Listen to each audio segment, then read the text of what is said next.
Hello guys, સ્વાગત છે આજના મિની બ્લોગમાં। તો આપણે રાતે 1 વાગે કંપનીમાં આવ્યા, અત્યારે સવારે ઉઠીને આવી ગયા છીએ ખેતર। જુઓ આ જારની પાળીઓ આવી છે, એમાં પાણી ચાલુ કરી દીધું છે।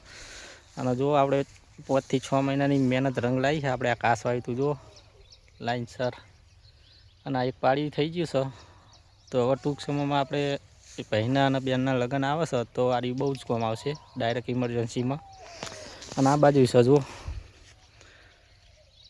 લાગે ઠાકા સીધે આ ઘાસ આપણે વાવી દીધું હતું, તો 5-6 મહિનાની મહેનત લાગી, પણ એકદમ ખરા ટાઈમે કોમ આવી જાય આ વસ્તુ આપણે લગ્નમાં।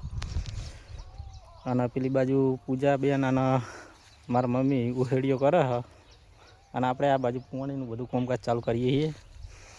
અને પપ્પા ઘરે છે, બધું કડિયા કોમની તૈયારી ચાલુ છે। આવી રીતે કોઈક તૈયારી લગ્ન બગનની બધું ચાલુ છે। તો ચલો, જય માતાજી।